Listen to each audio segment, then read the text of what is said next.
Life is just sticking around and stalling for age is exhausting. No matter how rich and well known, only a meaningful life for human beings brings happiness. So then, let's fill life with kindness, so that the good is also what we get from human, even more so from the Creator. If only we believed it. There is despair because the virtue that we are most important in life is not always achievable. Too arrogant or too lazy to pray. Yet adversity is His way of forcing us to pray. Go to God, then complain and make a more intimate friendship with God.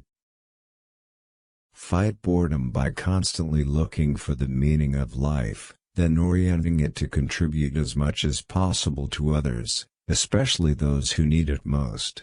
It's not always easy, it's not always strong, and it's not always consistent. That's how to be grateful for a life and the advantages He has given us. Don't be endlessly sorry if you're wrong. Sorry it if you're guilty, then have no regrets. To err is human. The problem is humane. Being misled and regretful is a sign of the heart still alive. So, if you then improve yourself, your mistake is actually incarnating a storehouse of goodness.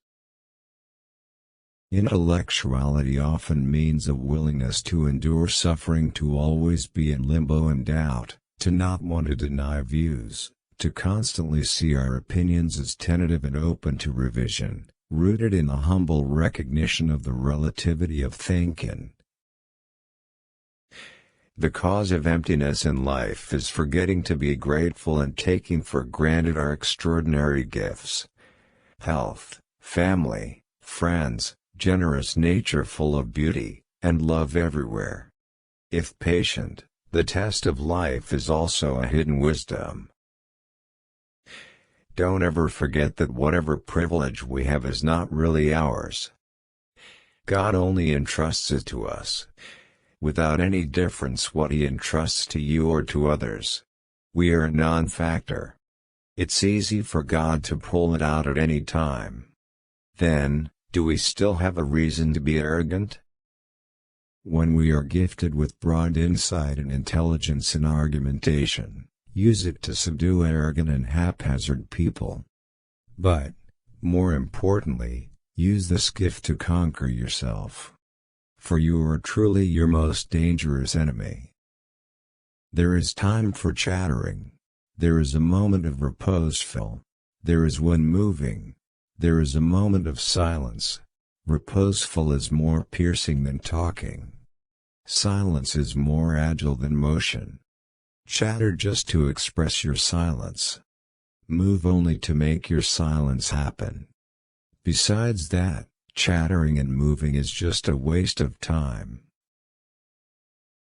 If you don't have the knowledge, only prejudice, have good prejudices about God. That's the way it goes. If only able to crawl, crawl to Him. If you are not able to pray solemnly, just offer a dry, pretended, and faithless prayer. For He, by His grace, will still receive your counterfeit money. My life is actually not as beautiful as it seems on the outside. So if anyone believes me, I remember the words of Ali Zain al-Abidin, the grandson of the Prophet, who when insulted said, "My badness that I know, is far more than you guys mentioned." The beast animal prays because they are hungry and stops when full. There is no evil in it. That's how animal instinct is.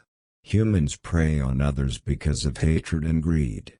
And it never stops, because the lust of hatred and greed knows no bounds. Who is evil? Who is an animal? Carefully thinking, carefully speaking. Be careful to act, be careful with our habits. Because He can be our destiny. The good and bad our destiny is good and bad of our thoughts, words, actions, and habits.